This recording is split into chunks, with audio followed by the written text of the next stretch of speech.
Hello दोस्तों, मैं हूँ आरती मौर्य, स्पेशल एजुकेटर। कैसे हैं आप सभी लोग दोस्तों जैसा कि हम पेपर 9 पर बात कर रहे हैं। पेपर 9 में हमने अब तक क्या कर लिया, पाठ्यक्रम का अर्थ, परिभाषा, उसके उद्देश्य और उसके सिद्धांतों पर बात कर चुके हैं।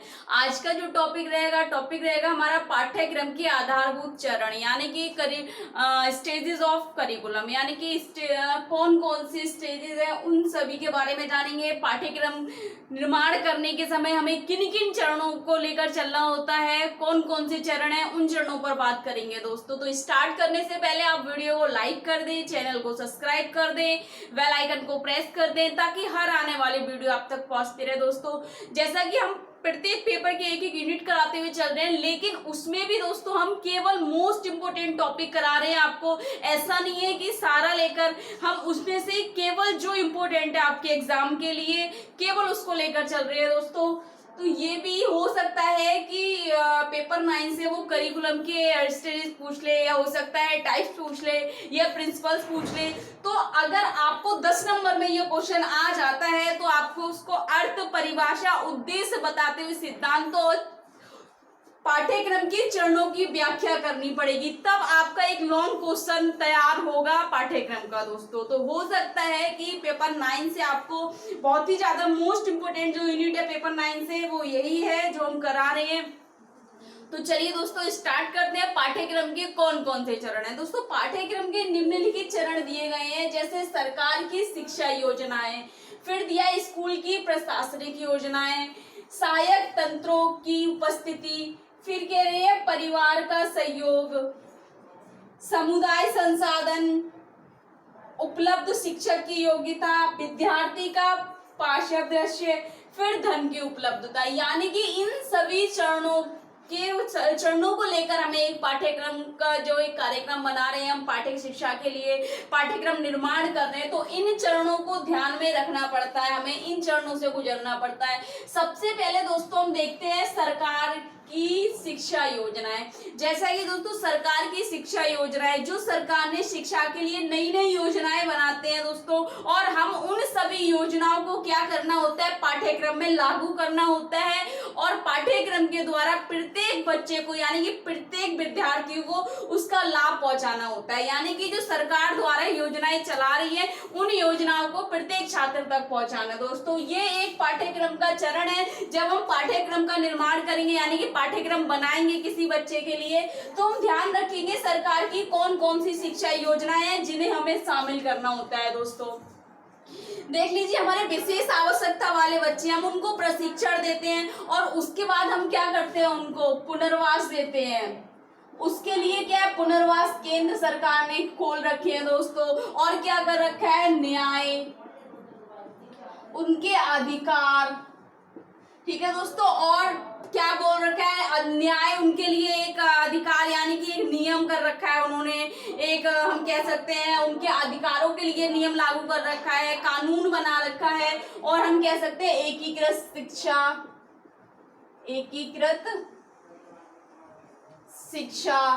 ठीक है दोस्तों। ये सारी चीजें हम कह सकते हैं राष्ट्रीय शिक्षा नीति, जो 1986 से जो है दोस्तों राष्ट्रीय शिक्षा नीति, मानव संसाधन के जितने भी चीजें हो गई, हम कह सकते हैं सरकार ने जो योजनाएं चलाई हैं वो सभी योजनाएं पाठ्यक्रम के माध्यम से हम प्रत्येक छात्र तक पहुंचाएंगे दोस्तों।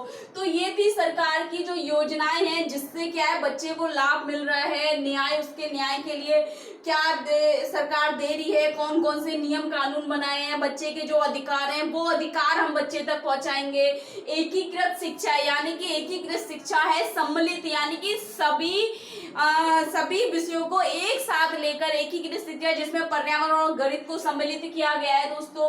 तो कह रहे हैं कि जितने भी हमारे सरकार जो योजनाएं दे रही है बच्चों के लिए लाभ करने के लिए, लाभ पहुंचाने के लिए, जितनी भी सेवाएं दे रही है, उन सभी सेवाओं का लाभ उठाने के लिए हम पाठ्यक्रम में क्या करेंगे, सारी चीजें लागू करेंगे जो कि बच्चे तक पहुंच सके दोस्तों। नेक्स्ट है दोस्तों स्कूल की प्रशासनिक योजनाएं। अब स्कूल की प्रशासनिक योजनाएं यानी कि प्रशासन का मतलब हो गया स्कूल की प्रशासन जो है क्या क्या है, स्कूल की मान्यताएं दोस्तों। जो बच्चा स्कूल में कोई शिक्षा ग्रहण कर रहा है, कोई क्लास पास कर रहा है दोस्तों, तो क्या वह मान्यता प्राप्त है, जो बच्चा का उसका कोई प्रमाणित है, क्या बच्चे को प्रमाणित किया जा रहा है। तो दोस्तों स्कूल की जो प्रशासनिक योजनाएं, जैसे हम कह सकते हैं CBSE, ठीक है दोस्तों, CBSE हो गया दोस्तों, ठीक है दोस्तों। CBSE यानी कि सेंट्रल बोर्ड सेकेंडरी एजुकेशन, ठीक है दोस्तों। ICSE हो गया, ICSE यानी कि इंटरनेशनल काउंसिल सेकेंडरी एजुकेशन दोस्तों, ठीक है दोस्तों। तो ये सभी यानी कि इनके द्वारा जो बोर्ड है हमारे ISC हो गया, CBSE हो गया, या हम कह सकते हैं हिंदी बोर्ड हो गया दोस्तों, तो इनके द्वारा क्या है मान्यता प्राप्त होगी, मान्यता देते हैं ये सारे बोर्ड, जिसमें क्या है प्रशासनिक योजनाएं यानी कि प्रशासन ये योजनाएं हैं, प्रशासन ये योजनाएं लागू करता है, जिससे क्या होगा बच्चा जो शिक्षा ग्रहण कर रहा है और जो क्लास कर रहा है, तो उससे क्या होगा बच्चे को प्रमाणित किया जाएगा इन सभी बोर्डों से, इन सभी प्रशासनों से मान्यता प्राप्त होगी बच्चे को दोस्तों। तो ये सारी चीजें हमें करिकुलम में अपने शामिल करना होता है कि अगर हम कोई भी उद्देश्यपूर्ण लक्ष्य करनी है तो क्या बच्चे को मान्यता प्राप्त होगी, और मान्यता प्राप्त कौन सा बोर्ड करेगा, CBSE बोर्ड करेगा, ICSE बोर्ड करेगा या हिंदी बोर्ड करेगा। तो ये सारी चीजें हमें पाठ्यक्रम बनाने से पहले ध्यान देनी होती है और शामिल करना होता है उसमें। नेक्स्ट है दोस्तों सहायक तंत्रों या हम यंत्रों भी कह सकते हैं यहाँ की उपस्थिति, यानी कि जब हम निम्न प्रकार के मानव संसाधन, हम कह सकते हैं मानव संसाधन उपलब्ध करेंगे और बच्चे को प्रत्येक प्रकार की सेवाएं उपलब्ध कराएंगे। यहाँ पर अगर हम बात करें अपने विशेष आवश्यकता वाले बच्चों की यानी कि विशिष्ट बच्चों की बात करें दोस्तों, तो उसमें तो बच्चे क्या होंगे, अगर CP है तो उनको फिजियोथेरेपी की जरूरत पड़ेगी, ठीक है दोस्तों। अगर VI है तो उनको ब्रेल की जरूरत पड़ेगी दोस्तों, HI है तो उनको साइन लैंग्वेज की जरूरत पड़ेगी। तो यहाँ पर उपलब्ध तंत्रों ही नहीं, उपलब्ध स्रोतों की भी हो सकती है उपस्थिति, जिसमें हमें अपने पाठ्यक्रम बनाने से पहले देखना पड़ेगा बच्चे की आवश्यकता क्या है, नीड क्या है, उसके अकॉर्डिंग हम उसके संसाधन उपलब्ध कराएंगे, जिससे कि बच्चे को पूर्ण रूप से सर्विस मिल सके। CP होगा, फिजियोथेरेपी की जरूरत पड़ेगी, व्हील चेयर की जरूरत पड़ेगी, अनेक प्रकार की इलेक्ट्रिसिटी मशीनों की जरूरत पड़ेगी जिससे बच्चे की थेरेपी होगी। VI यानी कि ब्रेल की जरूरत पड़ेगी जिससे बच्चा क्या है अच्छे से लिख पढ़ सके। HI यानी कि साइन लैंग्वेज की जरूरत पड़ेगी दोस्तों, ऑडियो वीडियो की जरूरत पड़ेगी दोस्तों। तो इस तरीके की चीजें हमें ध्यान में रखनी है और अपने पाठ्यक्रम में लागू करना है और इन्हें शामिल करना है दोस्तों। नेक्स्ट है परिवार का सहयोग, यानी कि हम कह सकते हैं परिवार का सहयोग। जब हम किसी बच्चे के लिए कोई शैक्षणिक कार्यक्रम बना रहे हैं जो पाठ्यक्रम के द्वारा बच्चे पर लागू किया जाएगा, तो सबसे पहले हम देख सकते हैं उसके माता पिता क्या चाहते हैं बच्चे से, क्योंकि कोई भी अगर हम कार्यक्रम करेंगे, कोई भी स्टार्ट करते हैं बच्चे के लिए जो प्रशिक्षण दे रहे हैं, शिक्षा दे रहे हैं, तो बच्चे से माता पिता क्या चाहते हैं, उनकी क्या एक्सेप्टेशन है, चाहे स्पेशल बच्चा हो चाहे नॉर्मल बच्चा हो। बच्चे की रुचि को देखते हुए उसके माता पिता का सहयोग देना बहुत जरूरी है। जिससे क्या होगा दोस्तों, अगर माता पिता को पता होगा हमारे बच्चे के साथ क्या कार्य किया जा रहा है, उससे क्या होगा, उस कार्यक्रम को घर तक कार्यक्रम सुचारू रूप से चलाया जा सकता है। इससे क्या होगा, जो बच्चा स्कूल में जितने घंटों में कुछ सीख रहा है उन सभी चीजों को अगर घर पे लागू किया जाएगा तो बच्चे में अधिक से अधिक परिवर्तन होगा। इसलिए प्रत्येक शैक्षणिक कार्यक्रम या पाठ्यक्रम में परिवार का सहयोग या माता पिता का शामिल होना बहुत ज्यादा जरूरी है दोस्तों। नेक्स्ट है समुदाय संसाधन। दोस्तों समुदाय एक ऐसी चीज है जो शिक्षा के मामले में हम क्या शैक्षणिक कार्यक्रम में या शिक्षा में या समुदाय में किसी भी कार्यक्रम को लागू करने से पहले हमें समुदाय के संसाधन को देखना जरूरी होता है, उनको ध्यान में रखना होता है कि अगर ये कार्यक्रम कर रहे हैं तो क्या कहीं ऐसा ना हो हमारे समुदाय को कोई परेशानी हो या समुदाय से हमारे कार्यक्रम में कोई विघ्न पड़े। दोस्तों तो उसमें क्या है कि समुदाय के बिना किसी भी कार्यक्रम को आप परिपूर्ण नहीं कर सकते, चाहे विद्यालय आधारित हो, चाहे व्यवसायिक आधारित हो, चाहे शैक्षणिक आधारित हो, चाहे पाठ्यक्रम आधारित हो। इसलिए क्या है समुदाय से एक अनुमति और उसका शामिल होना बहुत जरूरी है, क्योंकि जो बच्चा अपने विद्यालय में किसी भी कार्यक्रम को सीख रहा है और कार्यक्रम को सीखने के लिए समुदाय के बिना क्या होगा, बच्चा जो है सामान्यीकरण नहीं कर पाएगा, सामान्यीकरण नहीं कर सकता। यानी कि जो स्कूल में उसने कार्य सीखा अगर समुदाय में नहीं करेगा, समुदाय उसे अनुमति नहीं देगा तो क्या फायदा होगा उसका स्कूल में सीखने का। इसलिए समुदाय के संसाधन यानी कि समुदाय को हमें शामिल करना है अपने कार्यक्रम में, उससे अनुमति लेनी है जिससे बच्चा किसी भी कार्य को सीखकर एक वास्तविक स्थिति में लागू कर सके, यानी कि उसका सामान्यीकरण कर सके। दोस्तों इसलिए समुदाय संसाधनों को ध्यान में रखते हुए हमें पाठ्यक्रम में लागू करना है, शैक्षणिक कार्यक्रम में लागू करना है। नेक्स्ट है दोस्तों उपलब्ध शिक्षक की योग्यता, यानी कि ये बहुत मोस्ट इंपोर्टेंट है। किसी भी बच्चे को अगर कोई टीचर पढ़ा रहा है उसकी योग्यता क्या है।